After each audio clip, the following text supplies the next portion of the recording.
Isang matalas na kirot ang gumising sa diwa ni Rosette. Kasunod nito ang malamig na pagdampi ng sahig sa kanyang pisngi. Ang mamahaling Italian marble na minsan ay simbolo ng kanilang tagumpay, ngayon ay tila isang malamig na puntod. Nag-amoy kalawang ang hangin, at nang imulat niya ang kanyang mga mata, isang kulay ang sumalubong sa kanya. Pula. Isang mantsa ng dugo na unti-unting kumakalat sa kaputian ng sahig, nagmumula sa pagitan ng kanyang mga binti. Automatikong napahawak siya sa kanyang tiyan. Ang munting umbok doon na naglalaman ng lahat ng kanyang pangarap, ang kanilang anak. David, mahinang usal niya. Ang boses ay basag at nanginginig. Nakatayo lang ito sa di kalayuan, hindi gumagalaw. Ang gwapo nitong mukha na minsan niyang sinamba ay walang mababakas na anumang emosyon. Ang mga mata nito ay kasing lamig ng sahig na kanyang hinihigaan. Tumayo ka dyan, Rosette. You're making a scene, malamig na sabi nito habang inaayos ang kwelyo ng kanyang mamahaling polo shirt. Hindi makapaniwala si Rosette sa kanyang narinig. Ang lalaking nangako sa kanya ng walang hanggang pagmamahal. Ang lalaking hinainan niya ng lahat ng kanyang pangarap. Trust me, mahal. Iwanan mo na ang trabaho mo. Ako ang bahala sa'yo, sa pamilya natin. Build my dream with me, and I will give you the world. Ang mga salitang yon ay bumalik sa kanya. Isang mapait na alaala. Ibinigay niya ang lahat. Ang kanyang savings, ang kanyang mana, ang kanyang karera bilang isa sa pinakamagaling na marketing strategist sa bansa. Isinuko niya ang kanyang sarili para buuin ang pangarap ni David, ang one solution. David, tulungan mo ako. Pagmamakaawa niya habang nararamdaman ang panibagong pag-agos ng init mula sa kanya. Ang baby natin. Sa wakas ay gumalaw ito. Lumapit ito, ngunit hindi para tulungan siya. Yumuko ito.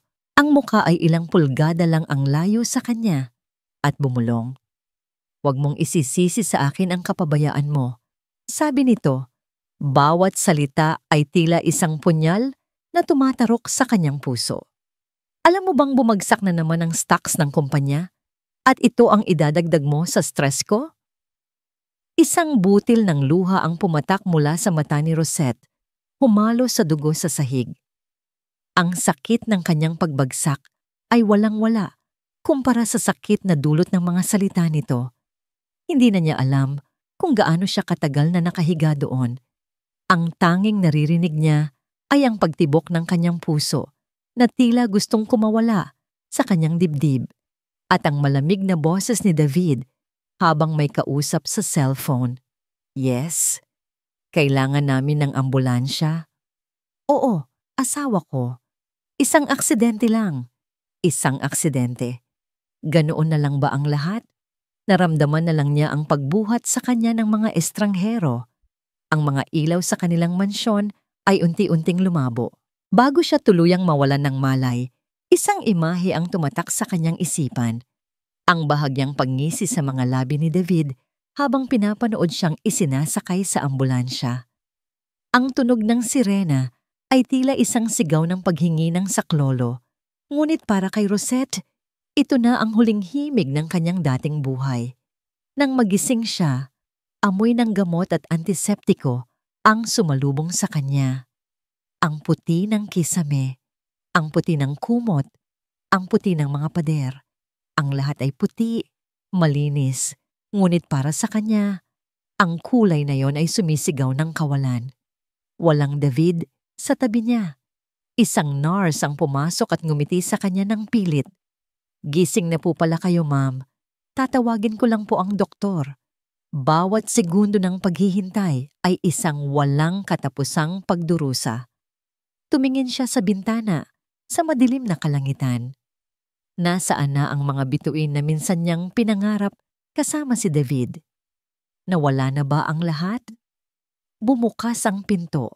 Isang doktor na may katandaan, na may malalalim na guhit sa mukha na tila nagkukwento ng libu-libong kalungkutan, ang dahan-dahang lumapit sa kanya. Umupo ito sa silyang katabi ng kanyang kama. Ang bigat ng tingin nito ay sapat na para durugin ang natitirang pag-asa sa puso ni Rosette. Huminga ito ng malalim at dahan-dahang nagsalita. "Mrs. Sandoval?" Hindi sinagot ni Rosette ang tanong ng doktor. Hindi niya kailangan. Ang katahimikan sa loob ng kwarto ay mas malakas pa sa anumang salita. Wala na. Ang munting tibok ng puso na narinig niya noong nakaraang linggo, ang pangako ng isang bagong buhay, ang tanging dahilan kung bakit niya tiniis ang lahat. Wala na. Naging abo na ang lahat ng pangarap niya. Hindi siya umiyak. May mga kalungkutan na masyadong malalim para sa mga luha. Ang naramdaman niya ay isang malawak na kawalan, isang butas sa kanyang pagkatao na alam niyang hindi na kailanman mapupunan. Napapikit na lang siya. Hinahayaang lamunin siya ng puting kulay ng paligid. Dumating si David, makalipas ang ilang oras. Pumasok ito sa kwarto na may dalang isang buket ng mga puting rosas, ang paborito niya noon. Ngayon, ang mga bulaklak ay tila mga palamuti sa isang libing. "How are you feeling?" tanong nito. Ang boses ay maingat. Tila naglalakad sa ibabaw ng mga basag na bubog. Hindi siya sumagot. Nanatili siyang nakatitig sa bintana. Umupo ito sa tabi niya. "The doctor told me, I'm sorry, mahal." Ang salitang mahal ay tumusok sa kanyang pandinig. Isang kasinungalingan. "We're still young." Pagpapatuloy nito. "We can always try again." Doon na napalingon si Rosette. Tiningnan niya ang kanyang asawa, ang lalaking pinag-alayan niya ng kanyang mundo. At sa unang pagkakataon, wala siyang nakitang pagmamahal, wala siyang nakitang pagsisisi. Ang nakita niya lang ay isang CEO na sinusubukang ayusin ang isang problema. Isang aberya sa kanyang perpektong plano. "Ang mahalaga ngayon ay magpagaling ka," sabi pa nito. Hinawakan ang kanyang kamay. Ang pagdampi nito ay malamig, walang buhay. "The company needs to appear stable. May malaki tayong deal na kailangang makuha. You understand, right?" Sa sandaling iyon, isang bagay ang namatay sa loob ni Rosette, ngunit isang bagay din ang isinilang. Ang pag-ibig na bulag ay napalitan ng isang malinaw at malamig na galit. Tumango siya. "I understand." Kinabukasan, pinirmahan niya ang kanyang discharge papers. Nagpahatid siya pabalik sa mansyon na minsan niyang tinawag na tahanan. Pagpasok niya sa malaking pinto, naabutan niya si Andrea sa sala, ang sekretarya ng kanyang asawa, ang kanyang kerida. Masayang-masaya itong nag-aayos ng mga bagong kurtina, kulay ginto, isang kulay na alam niyang ayaw na ayaw ni Rosette. Huminto si Andrea nang makita siya. May panandali ang gulat sa mukha nito na agad na palitan ng isang mapanuyang ngiti. "Oh, you're back." Hindi kumibo si Rosette. Nilagpasan niya ito na parang hangin. Naglakad siya papunta sa kanilang master's bedroom. Ang kanyang mga damit ay nakatumpok sa isang sulok, pinalitan ng mga damit ni Andrea na nakasabit na ngayon sa aparador. Bumalik siya sa sala. Nandoon na si David, nakatayo sa tabi ni Andrea. Ang isang braso ay nakaakbay sa babae. Isang perpektong larawan ng pagkakanulo. "Saan ka pupunta?" tanong ni David. May halong paghamon sa boses. "Wala kang pera. Wala kang trabaho. You have nothing without me." Hindi pa rin nagsalita si Rosette. Dahan-dahan siyang lumapit sa center table na gawa sa salamin. Mula sa kanyang daliri, hinubad niya ang kanyang kumikinang na wedding ring, ang simbolo ng mga pangakong napako. Inilapag niya ito sa ibabaw ng mesa. Sunod niyang kinuha mula sa kanyang bag ang susi ng bahay. Isinunod niya ito sa tabi ng singsing. Ang tunog ng paglapat ng metal sa salamin ay umalingaw-ngaw sa buong kabahayan. Itinaas niya ang kanyang paningin at tiningnan si David diretso sa mga mata. Isang malamig at matigas na tingin. Isang tingin na nangangako ng isang digmaan. Pagkatapos ay tumalikod siya at nagsimulang maglakad. "Rosette!" sigaw ni David sa likuran niya. "Don't you dare walk away from me!" Ngunit hindi siya lumingon. Nagpatuloy siya sa paglakad, palabas ng pinto, palabas ng bakuran, palabas ng buhay na unti-unting pumatay sa kanya. Kasabay ng kanyang paghakbang, palabas ng malaking gate, bumuhos ang malakas na ulan. Ang bawat patak ay tila humahaplos sa kanyang balat. Hinuhugasan ang lahat ng sakit, lahat ng alaala. Hindi niya alintana ang pagkabasa. Naglakad lang siya sa gitna ng kalsada, walang direksyon. Ngunit may isang malinaw na patutunguhan, malayo sa impyernong yon. Nang makahanap siya ng masisilungan sa isang waiting shed, kinuha niya ang kanyang cellphone. Basang-basa na ito, ngunit gumagana pa. Nanginginig ang mga daliri niya habang hinahanap ang isang numero sa kanyang contacts. Isang pangalan na matagal na niyang hindi natatawagan. Miguel, ang dati niyang katrabaho, ang kaibigan niya. Nagring ito ng 3 beses bago may sumagot. Hello? Rosette? Ikaw ba ito? Miguel. Nabasag ang boses niya sa unang pagkakataon. Kailangan ko ng tulong. Ilang sandali ng katahimikan ang sumunod. Pagkatapos ay isang boses na puno ng pag-aalala. Nasaan ka? Anong nangyari? Hindi niya ikinuwento ang lahat. Hindi pa niya kaya. I need a job, Miggy. I need to start over. Narinig niya ang malalim na pagbuntong hininga sa kabilang linya. Rose, alam mo namang kahit anong kailanganin mo. Pero, please, Miggy, kahit ano. Muli, katahimikan. Pagkatapos ay nagsalita itong muli. Ang boses ay may kakaibang tono. Isang tono ng isang ideya. May kilala akong 3 bata. Magagaling sila. Pero kailangan nila ng isang tulad mo. Isang henyo sa marketing. Kinabukasan, dinala ni Miguel si Rosette sa isang maliit na coffee shop sa isang sulok ng Quezon City. Malayo sa mga sosyal na restaurant na dati niyang pinupuntahan, ngunit ang amoy ng bagong timplang kape ay nagbigay sa kanya ng kakaibang kapanatagan. Sa isang mesa sa dulo, 3 kabataan ang naghihintay. Sila ang mga bata na sinasabi ni Miguel. Ang isa, si Marco ay may itsurang isang tipikal na startup founder. Confident, mabilis magsalita, at may tingin na tila sinusuri ang bawat galaw mo. Sa tabi niya ay si Leo, mas tahimik, nakasalamin, at abala sa pagkalikot sa kanyang laptop. At ang panghuli ay si Clara, isang babaeng may mahabang buhok na nakatali, na seryosong nakatitig lang kay Rosette. Tila binabasa ang kanyang kaluluwa. Rosette, this is the team, sabi ni Miguel. Marco, Leo, and Clara. Ma'am? Bati ni Marco, inilahad ang kamay, ngunit ang nangiti ay hindi umabot sa kanyang mga mata. Miguel told us a lot about you. Ang galing niyo daw sa marketing noon. Ang salitang noon ay tumama kay Rosette, ngunit hindi niya ipinahalata. Ngumiti siya ng bahagya. It's nice to meet you all. Nagsimula ang pag-uusap. Ipinaliwanag nila ang kanilang produkto. Isang software na naglalayong gawing mas simple ang project management para sa maliliit na negosyo. Maganda ang ideya, ngunit halatang hirap sila sa pagpapakilala nito sa merkado. We have a great product, Ma'am Rosette, sabi ni Leo. Sa wakas ay nag-angat ng tingin mula sa laptop. Pero hindi namin alam kung paano ito ibebenta. We need someone who can create a story for us.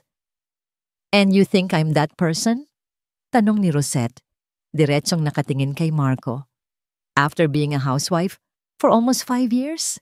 Hindi nakasagot agad si Marco. Ang pag-aalinlangan ay kitang-kita sa kanyang muka. Huminga ng malalim si Rosette. Ito na yon, ang pagkakataon niya. Inilabas niya mula sa kanyang luma at nag-iisang bag ang isang manipis na folder. Inilapag niya ito sa mesa. Hindi ako natulog kagabi. Panimula niya. Ang boses ay kalmado, ngunit puno ng awtoridad. Pinag-aralan ko ang produkto ninyo, ang merkado, at ang mga kalaban ninyo, lalo na ang pinakamalaki. Binuklat niya ang folder.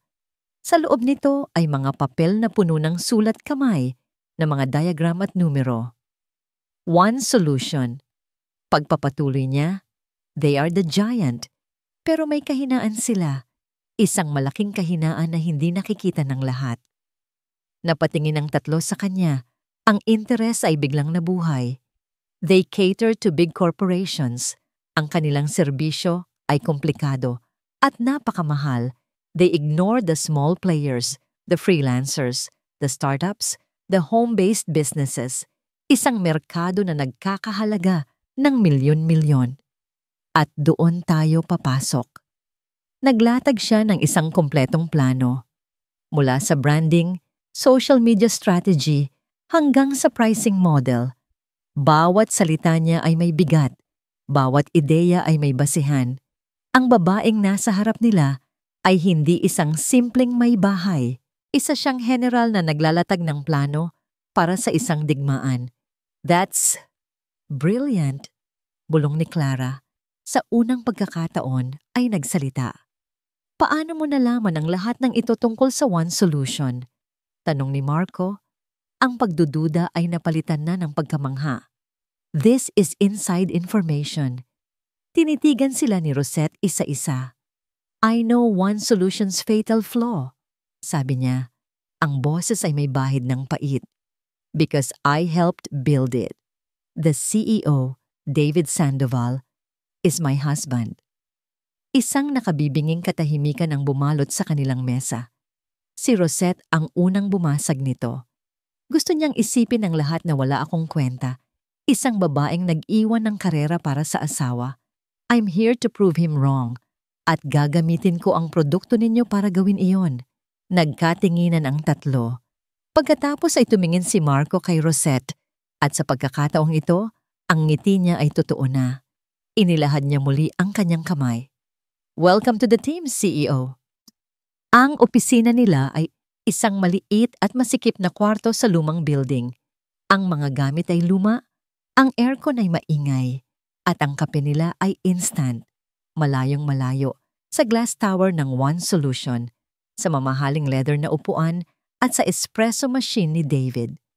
Ngunit habang nakaupo si Rosette sa kanyang lumang mesa, napapaligiran ng tatlong kabataang puno ng pangarap at enerhiya. Naramdaman niya ang isang bagay na matagal na niyang hindi naramdaman. Pag-asa. Dito, sa gitna ng mga lumang gamit at mga pangarap na nagsisimula pa lang, isinilang ang Easy Task Incorporation. At sa malayong tore ng salamin sa Makati, isang email ang pumasok sa inbox ni David Sandoval. Galing ito sa isang industry newsletter. New tech startup Easy Task Inc. launched today, aims to challenge the giants. Binuksan niya ito, tiningnan ang pangalan ng kumpanya at bahagyang natawa. Isang pangalan na walang dating. Hindi niya binasa ang detalye.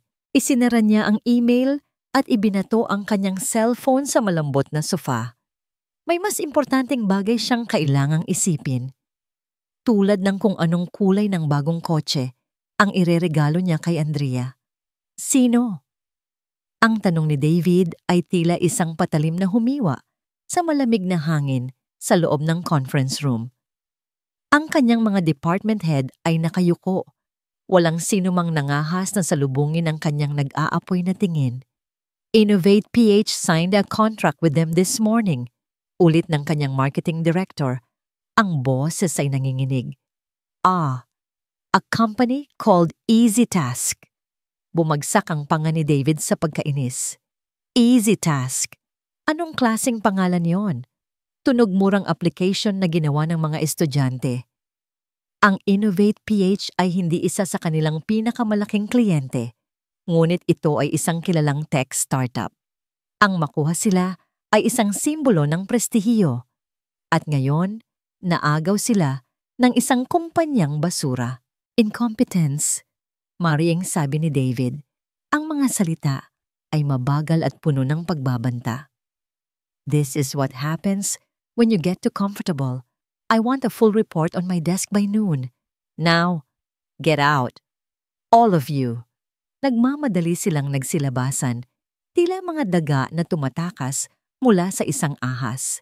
Sumandal si David sa kanyang upuan at minasahe ang kanyang sentido. Mga walang silbi. Kung hindi pa niya didiinan ay hindi kikilos.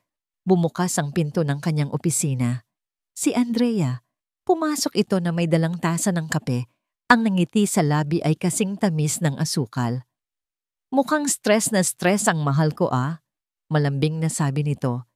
Inilapag ang kape sa kanyang mesa at hinalikan siya sa pisngi. Hayaan mo na sila. You're still the king. Bahagyang gumaan ang loob ni David. Ito ang gusto niya kay Andrea. Marunong itong mag-alis ng kanyang pagod. Isa itong magandang palamuti sa kanyang opisina, sa kanyang buhay. May problema lang sa isang maliit na kliyente. Sagot niya, hinila ito para paupuin sa kanyang kandungan. Nothing I can't handle? Yumakap si Andrea sa kanyang leeg. Alam ko. Ikaw pa ba? Tumingin ito sa kanya, ang mga mata ay nagpapahiwatig ng isang bagay na mas malalim. Kailan mo ba ako papakasalan, David? Ngayong wala na si Rosette, pwede na nating ayusin ang buhay natin. Napawi ang ngiti ni David. Ang usapang kasal. Palagi na lang itong binabanggit ni Andrea. Hindi siya sumagot. Sa halip, kinuha niya ang isang maliit na kahon mula sa kanyang drawer, isang bagong Hermes bag. Inabot niya ito kay Andrea. Para saan to? Nagtatakang tanong ng babae, ngunit ang mga mata ay kumikinang nasa tuwa. Just because, sagot ni David, ngumiti ng kaakit-akit. Dahil mahal kita. Nakalimutan na ni Andrea ang tanong tungkol sa kasal.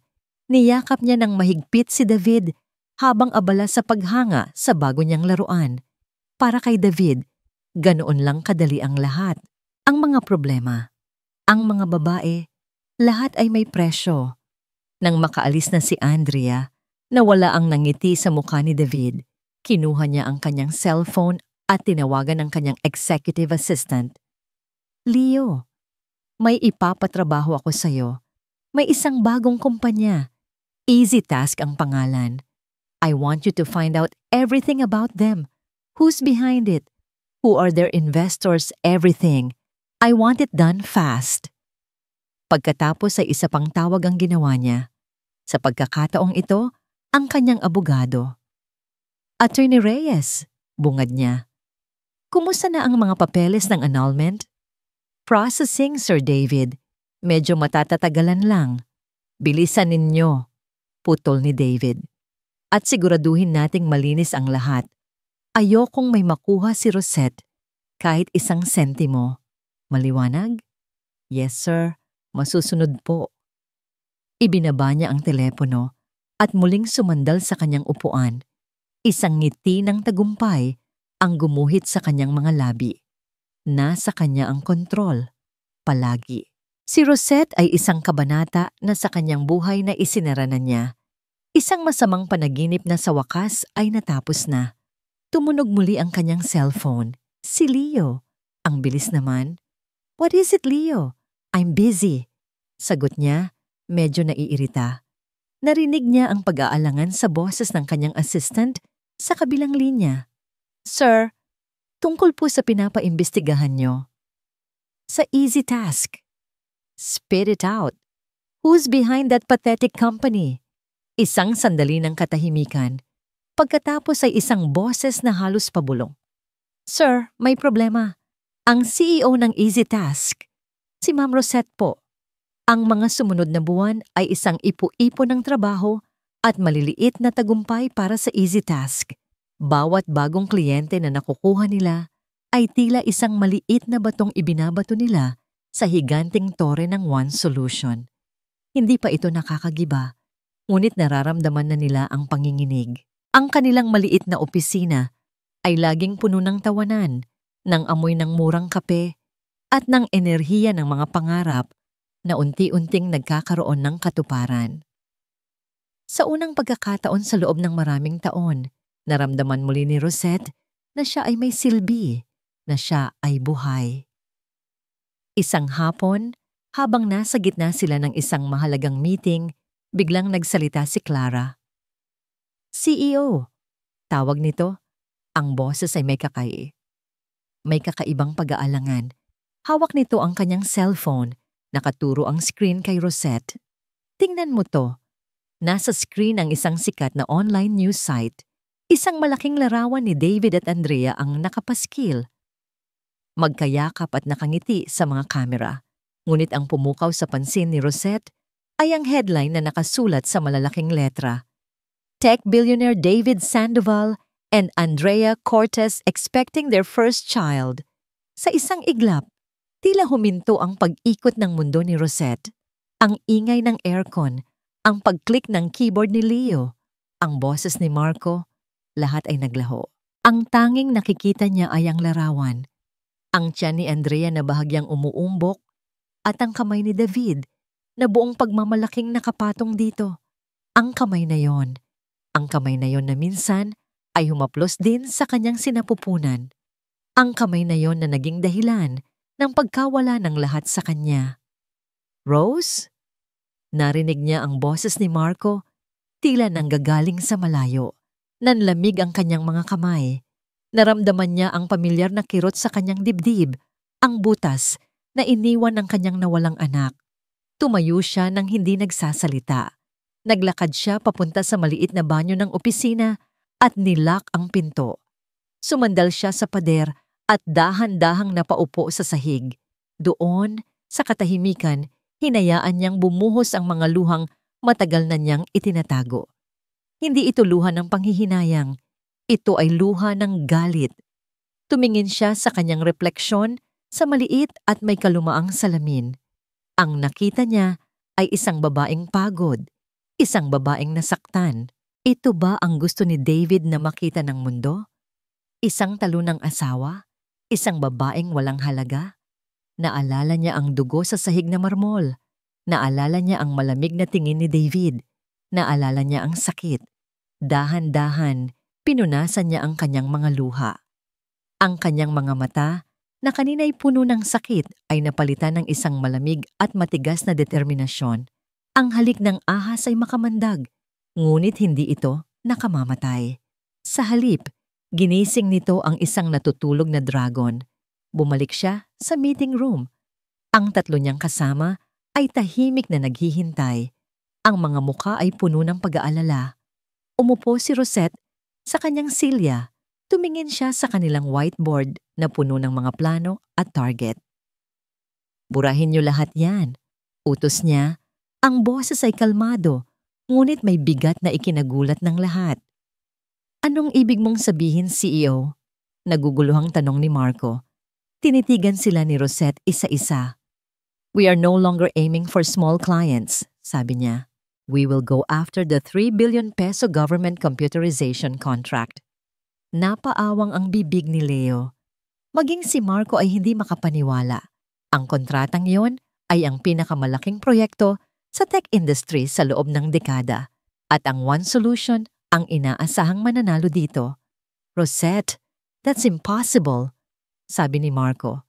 David has all the connections. We're just a startup. Exactly, sagot ni Rosette. He will never see us coming. Kinagabihan, habang nag-aayos siya ng kanyang mga gamit sa maliit na apartment na tinitirhan niya, isang delivery man ang kumatok sa kanyang pinto. May dala itong isang malaking karton, galing sa opisina ng abogado ni David. Mga gamit niyo daw po, sabi ng lalaki. Puno ng pag-aatubili. Binuksan niya ang kahon. Nasa loob ang mga natitira niyang gamit mula sa dati niyang buhay. Mga lumang libro, ilang damit, mga picture frame. Bawat bagay ay may dalang alaala. Mga alaala na gusto na niyang kalimutan.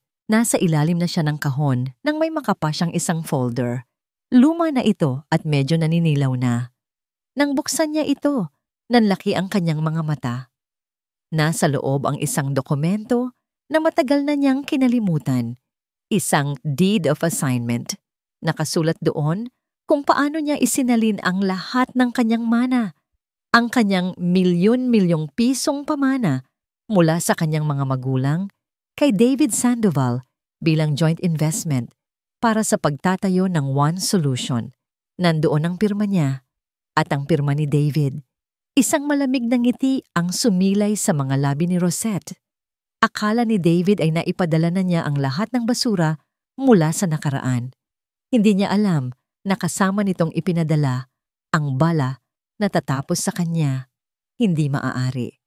Iyon ang unang salita na lumabas sa bibig ni David nang mabalitaan niya mula sa isang kontak sa gobyerno na ang Easy Task ay opisyal na nag-submit ng bid para sa 3 billion peso computerization project. Isinandal niya ang kanyang ulo sa mamahaling leather na upuan at napapikit. Si Rosette, ang dating mahinhing asawa na sunod-sunuran sa kanya, ngayon ay nangangarap na kalabanin siya. Ang ideya ay katawa-tawa. Ngunit kasabay nito, isang malamig na kaba ang gumapang sa kanyang dibdib. Kilala niya ang talino ni Rosette at iyon ang kinatatakutan niya. Kinuha niya ang kanyang intercom. Mr. Lim, pumarito ka sa opisina ko. Ngayon din. Si Mr. Lim ang kanyang fixer, isang taong marunong maglaro sa dilim. Pagpasok nito, hindi na nagpaligoy-ligoy pa si David. Gusto kong magpakalat kayo ng chismis, malamig na utos ni David. Easy task. I-target nyo ang kanilang finances. Palabasin nyo na malapit na silang malugi, na wala silang pondo. Gusto kong matakot ang mga posibleng investor.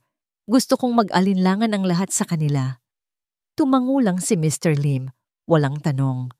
Sanay na ito sa mga ganitong utos.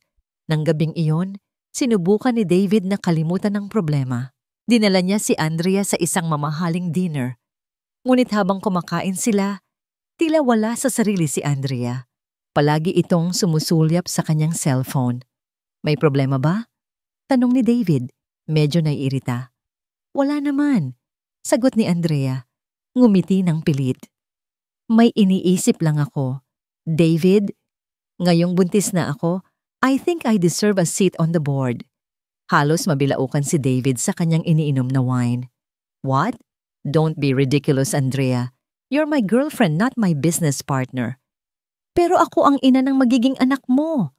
Giit ni Andrea, tumaas na ang boses. May karapatan ako at kailangan ko rin ng mas malaking allowance, ang daming kailangang bilhin para sa baby. Ang usapan ay nauwi sa isang mainit na pagtatalo. Sa unang pagkakataon, nakita ni David ang isang bahagi ni Andrea na hindi niya gusto, ang pagiging gahaman at kalkulado. Umuwi silang hindi nag-iimikan. Hinatid niya si Andrea sa kondo nito at umuwi sa kanyang mansyon. Sa katahimikan ng kanyang malaking bahay, lalong lumakas ang kanyang pagdududa. Ang mga palihim na tawag ni Andrea sa telepono. Ang madalas nitong paghingi ng pera. May mali. Kinuha niya ang kanyang cellphone at nag-dial ng isang numero. Isang pribadong investigador na dati na niyang ginamit para sa mga business rivals. May ipapatrabaho ako sa'yo, sabi ni David sa kabilang linya. Andrea Cortez, I want you to follow her. Gusto kong malaman kung sino ang mga kausap niya, kung saan siya nagpupunta. Lahat. Discretion is a must. Sa mga sumunod na araw, sinubukan ni David na ibalik ang kanyang kumpiyansa. Tumingin siya sa bintana ng kanyang opisina. Sa syudad, natila na sa ilalim ng kanyang mga paa. Si Rosette, isang babaeng emosyonal, isang babaeng sugatan. Nagpapadala lang ito sa galit. Hindi nito kayang makipaglaban sa isang tunay na digmaan. Kilala ko siya, sabi ni David sa sarili. Ako ang gumawa sa kanya at ako rin ang sisira sa kanya. Sa huli, siya pa rin ang mananalo, palagi. Tumunog ang kanyang cellphone, isang text message mula sa isang hindi kilalang numero. Ang investigador. Binuksan niya ang mensahe. Wala itong text. Isang litrato lang. Isang litrato na kuha mula sa malayo, medyo malabo. Nakaupo si Andrea sa isang coffee shop, may kausap na lalaki. Nakangiti ito, isang nangiting hindi kailanman ibinigay sa kanya. Kinilala ni David ang lalaki. Nanigas ang kanyang buong katawan at nanlamig ang kanyang mga kamay. Ang lalaking kausap ni Andrea ay si Enrique de Villa, ang CEO ng TechCore Solutions, ang pangatlo sa pinakamalaki nilang kalaban sa industriya. Ang mga araw, bago ang presentasyon para sa kontrata ng gobyerno, ay lumipas na tila isang kisap mata. Ang opisina ng EasyTask ay naging tahanan na nila.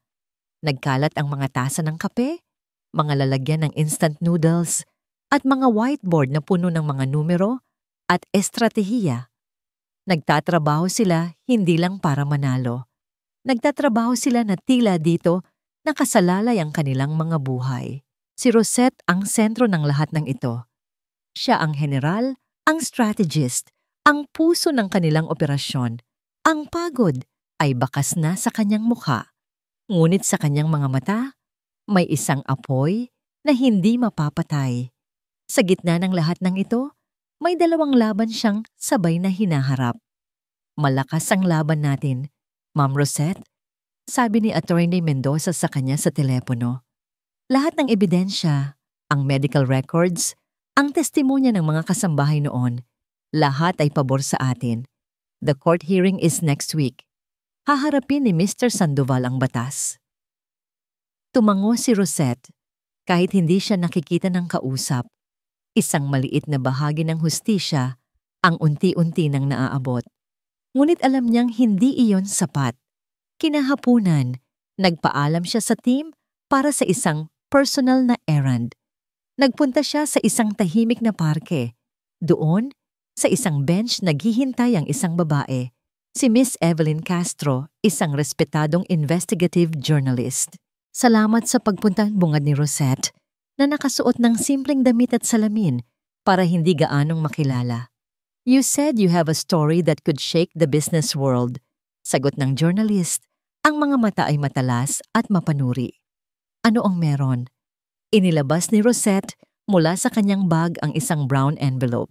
Hindi ang orihinal na dokumento, kundi mga kopya at mga tala. Hindi ako naghahanap ng ganti, mahinang sabi ni Rosette. Gusto ko lang lumabas ang totoo. Ibinigay niya ang mga pahiwatig. Isang malaking katanungan tungkol sa kung saan nanggaling ang orihinal na seed capital na bumuo sa One Solution. Follow the paper trail, sabi ni Rosette. It will lead you to a truth that was buried a long time ago. Tiningnan ni Miss Castro ang mga papel at unti-unting nanlaki ang kanyang mga mata. Tumingin siya kay Rosette. Ang pagtataka ay napalitan ng matinding interes. Kung totoo ito, this is a bombshell. Isang linggo bago ang takdang araw ng presentasyon, nagkaroon ng isang malaking tech summit. Halos lahat ng pangalan sa industriya ay nandoon. Alam ni Rosette na kailangan nilang magpakita. Pagpasok niya sa ballroom ng hotel, kasama ang kanyang team, lahat ng mata ay napunta sa kanila. Ang EasyTask, ang munting startup na nangahas na kalabanin ng hari. At sa di kalayuan, nakita niya ang hari. Nakatayo si David, napapaligiran ng ibang mga business executives, hawak ang isang baso ng champagne. Sa tabi niya ay si Andrea, ang tiyan ay mas malaki na ngayon. Buong pagmamalaking ipinapakita ang kanyang kalagayan. Sa isang sandali, nagkasalubong ang kanilang mga mata sa gitna ng karamihan. Ang tingin ni David ay puno ng paghamak at galit. Isang tingin na nagsasabing, "Anong karapatan mong mapunta dito?" Ngunit hindi nagpatinag si Rosette. Ang babaeng dati ay yuyuko sa takot ay wala na. Tinitigan niya si David pabalik. Ang kanyang mga mata ay kalmado, malamig at matatag. Ang kanyang tingin ay walang salita, ngunit ang mensahe ay malinaw. Hindi na ako natatakot sa'yo, umiwas ng tingin si David. At sa sandaling iyon, alam ni Rosette na naramdaman nito ang pagbabago. Naramdaman nito ang panganib. Gabi, bago ang kanilang presentasyon. Nasa opisina pa rin silang lahat. Ginagawa ang mga huling paghahanda. Ang tensyon ay ramdam na ramdam, ngunit nandoon din ang excitement. Malapit na. One more check, sabi ni Rosette, ngumiti sa kanyang pagod na team. And then we can all get some rest. We did it, team. Whatever happens tomorrow. Biglang tumunog ang cellphone ni Marco. Tiningnan niya ito. Ang kanyang masayang mukha ay biglang naglaho. CEO, sabi niya, ang boses ay nanginginig. Ipinakita niya ang screen ng kanyang telepono, kay Rosette. Isang artikulo mula sa isang kilalang business blog. Ang headline ay tila isang suntok sa sikmura ni Rosette. Shocking revelation. Easy task. CEO Rosette Ramos accused of embezzling funds from former company before quitting to marry David Sandoval. Bumagsak ang lahat ng kulay sa mukha ni Rosette. Isang kasinungalingan, isang gawa-gawang istorya. Ngunit ang timing ay perpekto. Isang lason na inilabas sa gabi bago ang pinakamalaking araw ng kanilang buhay. Isang lason na idinisenyo para sirain hindi lang ang kanyang pangalan, kundi ang buong pundasyon ng tiwala na kanilang binuo. Ito ang huling baraha ni David, at ito ay isang barahang nakamamatay. Ang artikulo ay kumalat na parang apoy sa tuyong damo.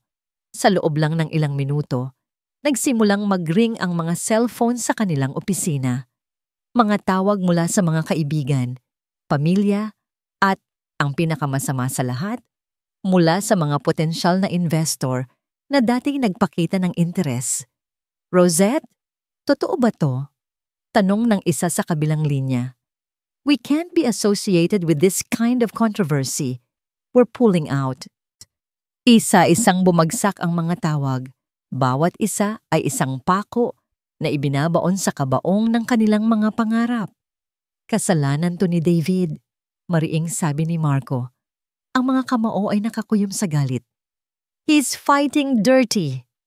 Si Leo, na kanina'y abala sa pag-double check ng kanilang presentation, ay nakasandal na lang sa pader. Ang mukha ay blanco. Tapos na tayo, mahinang sabi niya. Paano tayo haharap sa gobyerno bukas? Who would trust us now? Ang enerhiya at pag-asa na pumupuno sa kwarto kanina ay naglaho, napalitan ng isang mabigat at nakasusukang katahimikan. Tumingin si Rosette sa kanyang mga kasama. Nakita niya ang pagdududa sa kanilang mga mata. Hindi pagdududa sa kanya, kundi pagdududa sa kanilang kinabukasan. Ito na ang katapusan. Pagkatapos ng lahat ng kanyang pinaghirapan, lahat ng kanyang isinakripisyo, si David pa rin ba ang mananalo? Pumunta siya sa kanyang maliit na mesa at umupo. Ang mga ilaw mula sa kalye sa labas ay gumuguhit ng mga anino sa loob ng kanilang madilim na opisina. Ginagawang mga multo ang bawat isa sa kanila. Kinuha niya ang kanyang cellphone. May isang missed call mula kay David. Alam niya kung bakit ito tumawag. Gusto nitong marinig ang kanyang pagkatalo. Gusto nitong ipamukha sa kanya na sa huli, siya ay isang basura lamang na itinapon nito. Nagring muli ang telepono. Sa pagkakataong ito, sinagot niya. Hello, sabi niya. Ang boses ay walang emosyon. Isang mapanuyang tawa ang narinig niya mula sa kabilang linya. So how does it feel, Rosette? Tanong ni David. Ang boses ay puno ng tagumpay. I told you, you have nothing without me. Dapat nanatili ka na lang sa kusina. You should know your place. Hindi siya sumagot. Give up, Rosette. Pagpapatuloy nito. Umatras na kayo sa bidding bukas. Save yourself from further embarrassment. Bumalik ka sa probinsya. Magtago ka. Iyon ang nararapat sa'yo. Bawat salita ni David ay isang dagok. Isang paalala ng kanyang kahinaan noon. Ngunit habang nakikinig siya, isang kakaibang bagay ang nangyari. Ang sakit ay unti-unting napalitan. Ang takot ay naging galit. Isang dalisay nag-aapoy na galit. Tapos ka na? Malamig na tanong ni Rosette. Natigilan si David. What? I asked. Tapos ka na ba? Ano ulit niya? Because I have work to do. See you tomorrow, David. Ibinaba niya ang tawag bago pa ito makasagot. Pero isa lang iyong palabas. Sa loob niya, wasak na wasak siya. Tumingin siya sa kanyang refleksyon sa madilim na screen ng computer. Isang babaeng talunan. Siguro nga tama si David. Siguro ito na talaga ang katapusan. Naramdaman niya ang unti-unting pag-init ng kanyang mga mata. Napayuko siya. Hinahayaang bumagsak ang kanyang noo sa malamig na ibabaw ng mesa. Dito na ba magtatapos ang lahat? Sa isang kasinungalingan? Ang pinto ng kanyang maliit na opisina ay dahan-dahang bumukas. Si Clara, ang pinakatahimik sa kanilang grupo, ang pumasok. May dala itong isang tasa ng kape. Inilapag niya ito sa tabi ni Rosette. Huwag kang maniwala sa kanila, CEO, mahinang sabi ni Clara. Hindi ito nakatingin kay Rosette, kundi sa computer screen kung saan nakabukas pa rin ang mapanirang artikulo. They used a lie to attack you. Pagpapatuloy ni Clara, ang mga daliri ay nagsimulang mag-type sa kanyang sariling keyboard na dala-dala niya. So we will use the truth to fight back. Tumingin si Rosette sa kanya, naguguluhan. Anong ibig mong sabihin? Lumingon si Clara at sa unang pagkakataon, nakita ni Rosette ang isang kakaibang kislap sa mga mata ng dalaga. Isang kislap ng mapanganib na talino. CEO, may paraan para patunayan na nagsisinungaling sila, sabi ni Clara. Ang boses ay determinado.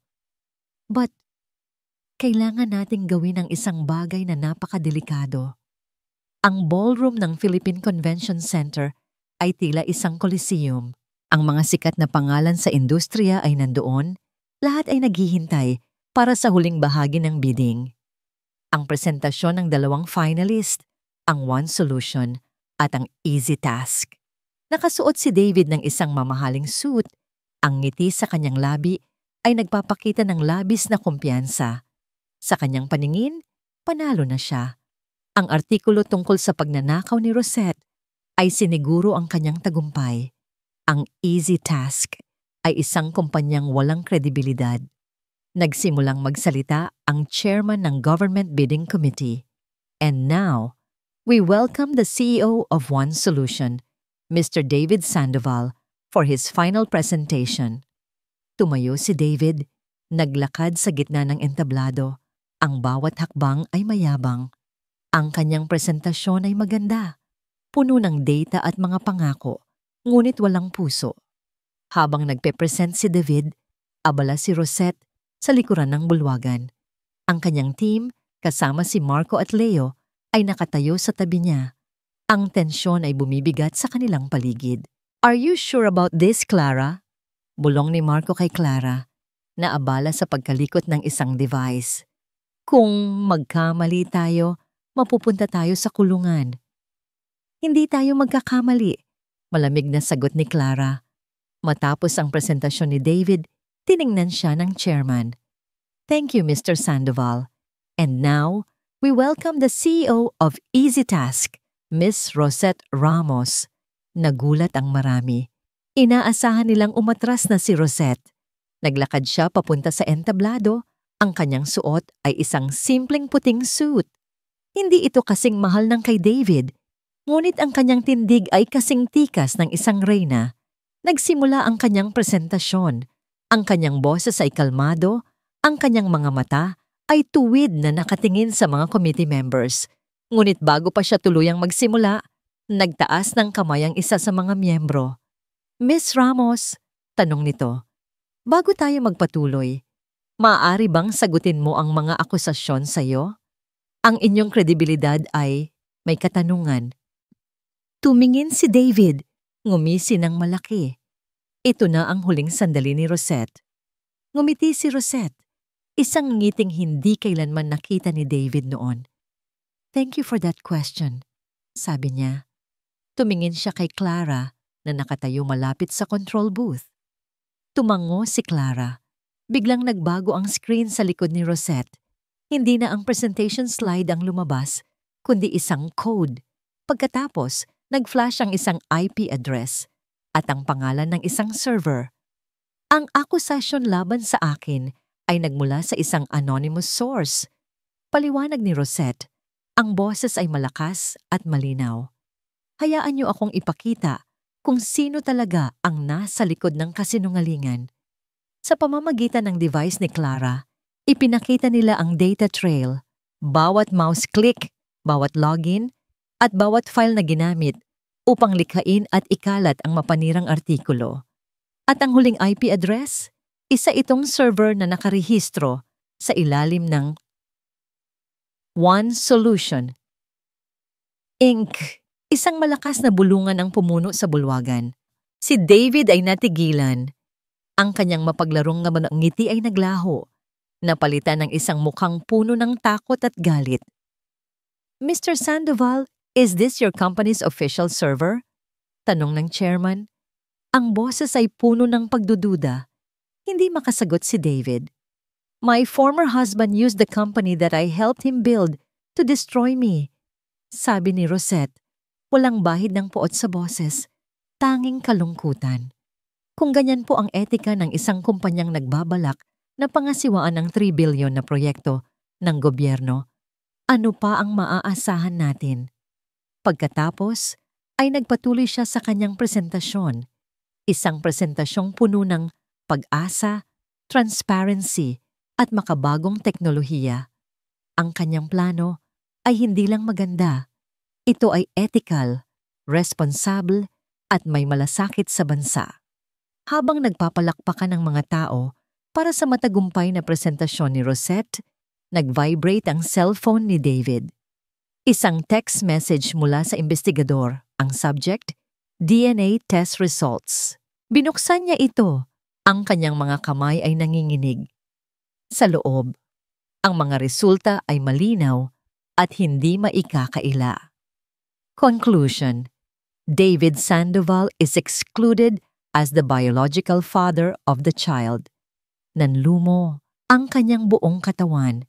Isang malaking kalokohan. Ang bata ni Andrea ay hindi sa kanya. Ang lahat ng pagtitiis, ang lahat ng pagpapanggap, lahat ay isang kasinungalingan. Sa isang iglap, nawala ang kanyang mga kaaway. Ang kanyang kaaway ay hindi na si Rosette, kundi ang babaeng pinagkatiwalaan niya. Bumalik ang committee sa entablado. Ang chairman ay humarap sa karamihan.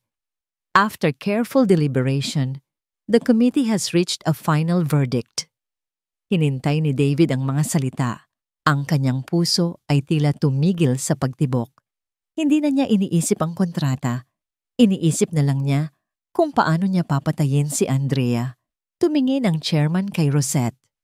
We are proud to announce that the P3 billion government computerization contract is awarded to EasyTask Incorporation. Ang pagdiriwang sa EasyTask ay may tunog ng ligaw na saya, ngunit ang tanggapan ng CEO sa One Solution ay binalot ng isang katahimikan na mas nakatatakot kaysa sa anumang sigaw. Nakatitig si David sa monitor. Sa bawat minuto, bumababa ang stock price ng One Solution. Ang 3 billion peso contract na itinuring niyang sigurado ay napunta sa kamay ni Rosette. Ang mga investor ay nagrereklamo. Ang kanyang mga board members ay tumatawag. Ang bawat isa ay may boses na puno ng pagtataka at galit. Naghahanda na ang lahat na iwanan ang barko. Ngunit ang hindi na kayang tiisin ni David ay ang katotohanan na hindi niya ama ang bata ni Andrea. Bumukas ang pinto ng kanyang opisina. Si Andrea, ang mukha ay masama. Ang mga mata ay namumula. David, anong nangyayari? Talo tayo? Bakit hindi ka makipag-ugnayan sa akin? Nilingon siya ni David. Ang tingin niya ay hindi na tingin ng isang kasintahan, kundi ng isang hukom.